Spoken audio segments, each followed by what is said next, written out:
இனிமே பாண்டிச்சேரியில இருந்து பாட்டில் எடுத்து வரும்போது ஏதாச்சும் இடையில மறிச்சு பாட்டில் மேல கைய வச்சு தூக்குனீங்க போலீஸ், அப்புறம் பல பின் விளைவுகளை சந்திக்க வேண்டியது இருக்கு. சொல்ல முடியாது. உங்க வேலையே பறிக்கப்பட்டாலும் பறிக்கப்படலாம். பர்மிஷன் இல்லாம பாட்டில் மேல இனிமே கை வைக்க கூடாது. ரூல்ஸ தெரிஞ்சுக்கிட்டு இனிமே எல்லாரையும் மடக்கி பாட்டில தூக்க ட்ரை பண்ணுங்க. ரூல்ஸ மீறினீங்க, அதுக்கப்புறம் நீங்க இனிமே பூட்ஸே போட முடியாது. வருங்கால தான் நடக்கணும். இதுக்குத்தான் படிக்கிறான்னு சொல்லி தலையா அடிச்சுக்கிட்டது. ஒருவேளை இதெல்லாம் படிச்சிருந்தா உங்களுக்கு தெரிஞ்சிருக்கு இல்லையா? தெரிஞ்சிருந்தா இதெல்லாம் நம்ம கையை விட்டு போயிருக்குமா? யோசிச்சு பாருங்க. நம்ம இப்படி அடிச்சு புடுங்கி இருக்க முடியுமா? நம்ம கிட்ட இருந்து நம்மளும் பேசாம கொடுத்துட்டு வந்திருப்போமா? அந்த அறிவு ஞானம் இல்லாம போனதுனாலதான இப்படி அப்புறாடியே கிடக்குறீங்க.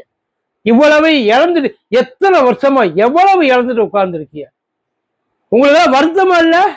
இறந்தவன் ஒவ்வொருத்தனுக்கும் ஐயோ இப்படி போயிடுச்சு விட்டுட்டு அதை போறப்ப எடுத்துட்டு போறப்ப நமக்கு எப்படி இருந்திருக்கும்? நம்மள்ட்ட அதை பிரிஞ்சு போறப்ப அது எவ்வளவு கதறி இருக்கும். யோசிச்சு பாருங்க. இனிமேலாவது தெரிஞ்சுக்க சார். அதாவது இனிமேல் நீங்க பாண்டிச்சேரியில இருந்து வர்றப்ப பதுக்கி எல்லாம் எடுத்துட்டு வர வேண்டாம். நல்லா அவங்க பாக்குற மாதிரியே எடுத்துட்டு வரலாம். தொங்க விட்டு எடுத்துட்டு வரலாம். கவர்மெண்ட் நீதிபதி ஐயா நம்ம பக்கம் நிக்கிறார், நமக்காக நிக்கிறார். நம்மள மாதிரி இந்த நாட்டுக்காக நிறைய கஷ்டப்படுற இல்லைங்களா? நமக்கெல்லாம் தெளிவு வர்ற மாதிரி ஒரு விஷயத்த சொல்லியிருக்க. எப்பயுமே பாண்டிச்சேரியில சரக்கு கம்மி. அதாவது சரக்கு கம்மினா விலை கம்மி, குவாலிட்டி நல்லா இருக்கு. அது பாண்டிச்சேரியை பற்றி தெரியாதா? அங்க என்ன பண்ணுவாங்க, நம்மள ஏன் இங்க சரக்கு விலை கம்மி அப்படின்னா அது யூனியன் டெரிட்டரி. யூனியன் டெரிட்டரியில இந்த டாக்ஸ் எல்லாம் கொஞ்சம் இது பண்ணுவாங்க எல்லா ப்ராடக்ட்டுக்குமே. அது இதுலன்றப்ப ஏன்னா இங்க நம்ம இதுல 200-300% டாக்ஸ் எல்லாத்துக்கும்.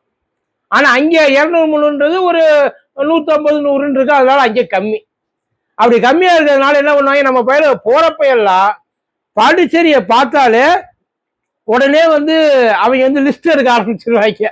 எத்தனை நாளைக்கு இருக்கு, யார் யாருக்கு இருக்கு, சொந்தக்காரங்க, மாமா, மச்சா, சித்தப்பா, எல்லாருக்கும் என்னென்ன தேவை போன் போட்டு விசாரிச்செல்லாம் வாங்கிட்டு போவாங்கன்னு. ஸோ அப்படி கொண்டு வர்றப்ப என்ன ஆகும்னா இடையில இந்த பாதை கிராஸ் பண்றது உனக்கு அங்க இருக்கிற வரைக்கும் நீ என்ன வேணாலும் குடிச்சுக்க, அங்க இருக்கிற வரைக்கும் கன்சியூம் பண்ணிக்கலாம். ஆனா கடத்திக்கிட்டு வரக்கூடாது, அதாவது எடுத்துக்கிட்டு வரக்கூடாது. எடுத்துக்கிட்டு வந்து அதை கடத்திக்கிட்டு வர்றதா அர்த்தம். அந்த மாதிரி ஒரு மனுஷன் வந்திருக்காப்புல. வர்றப்ப அவரை என்ன பண்ணியிருக்காப்புல, சின்னதுல 2 பெருசுல 1 பிடிச்சிட்டு வந்திருக்கிறார். பிடிச்சிட்டு வந்தப்ப போலீஸ் அவரை பிடிச்சிருச்சு. அவர் மொத்தமா கொண்டு வந்தது கிட்டத்தட்ட ஒரு 1.25 லிட்டர் கொண்டு வந்திருக்கிறார். அதை வாங்கி போலீஸ் என்ன பண்ணிருக்கு, நம்ம பார்த்தத போலீஸ் பாட்டில கேட்டத ஆட்டோமேட்டிக்கா நம்ம தூக்கி கொடுத்துருவோமே, அவங்க கிட்ட சண்டை போட முடியாது, ஆளை விட்டா போதும் அப்படின்ட்டு. ஆனா இந்த மனுஷன் என்ன பண்ணியிருக்காப்புல, விவரமானவன் போல நேரா கோர்ட்டுக்கு போயிருக்காப்புல. ஐயா நான் ஒண்ணு சட்ட விரோதமா எதுவும் செய்யல, நான் எனக்கு உண்டான உரிமையத்தான் நான் எடுத்துக்கிட்டு போனேன். ஆனா இவங்க இடையில என் உரிமையை பறிக்கிறாங்க அப்படின்னு சொல்லி கோர்ட்டுல கேஸ். அங்க ஜட்ஜ் என்ன சொல்லியிருக்காருன்னா, ஏப்பா இப்படி இத்தனை நாளா நீங்க எல்லாரும் இப்படித்தான் பண்ணிட்டு இருக்கீங்களா, எல்லாரையும் இதே மாதிரிதான் மிரட்டி உருட்டி வாங்கிட்டு இருக்கீங்களா, அப்போ ஒருத்தனையும் நீங்க நிம்மதியா இருக்க விட்டது இல்லை. ஜட்ஜை என்ன சொல்லிருக்காரு, 2017 தமிழ்நாட்டுல ஒரு சட்டம் இருந்திருக்கு என்னன்ட்டு, அதை கொண்டு வந்திருக்காங்க 17. அதான் நமக்காகவே கொண்டு வந்திருக்காங்க. நம்ம படுற கஷ்டத்தை பார்த்து, நம்ம மேல பரிதாபப்பட்டு, நம்ம தவிக்கிற தவிப்பை பார்த்து அவங்க கவலைப்படாதீங்க. அதான் ஒரு மனுஷன் அவன் தேவைக்காக உள்நாட்டில் தயாரிக்கிற வெளிநாட்டு சரக்கா இருந்தாலும் சரி, இல்ல வெளிநாட்டில் தயாரிச்சு உள்நாட்டில் சப்ளை பண்ற சரக்கா இருந்தாலும் சரி, இது எப்படி வேணாலும் இருக்கலாம். அவன் 4.5 லிட்டர் கிட்ட வச்சுக்கலாம். அவனோட சொந்த பயன்பாட்டுக்காக. உடம்புல 4.5 லிட்டர் இல்ல, கூட 4 லிட்டர் 4.5 லிட்டர் அவன் வச்சுக்கலாம். அது அப்படி வச்சிருந்தா அது சட்ட விரோதமாவாது, அது கடத்தல்ல வராது, அவனை யாரு பிடிக்க முடியாது, அவன் மேல கேஸ் போட முடியாது, அது அவனோட உரிமை அப்படின்னு சொல்லி தமிழ்நாடு கவர்மெண்ட் சட்டம் போட்டிருக்கா சார். அத பாண்டிச்சேரியில இருந்து இங்க வர. ஆனா இத்தனை சட்டம் போட்டியல அதை சத்தமா என்னைக்காவது சொல்லியிருக்கீங்களா எங்க காதுல? யோசிச்சு பாருங்க. இல்ல இது சார் 2017 இப்ப 2026, இன்னும் 1 வருஷம் முடிச்சுன்னா 10 வருஷம் ஆயிப்போ. நினைச்சு பாருங்க எங்க நிலைமையெல்லாம். இத்தனை நாளா இந்த பிள்ளைங்க எல்லாம் என்ன கஷ்டப்பட்டிருக்கு. ஒரு உண்மையில கேட்பாரு இல்லாம இந்த பிள்ளைகள்கிட்ட எவ்வளவு இவங்க இது புடிங்கிட்டு போயிருப்பாங்க. புடிங்கிட்டு போறதெல்லாம் பார்க்க கஷ்டப்பட்டு வாங்கினதுப்பா. சில பேர் இதுக்காக டெக்னிக்கலா என்ன பண்ணுவாங்க, திருப்பி விட்டுருவாங்க பாட்டில் மூடிய.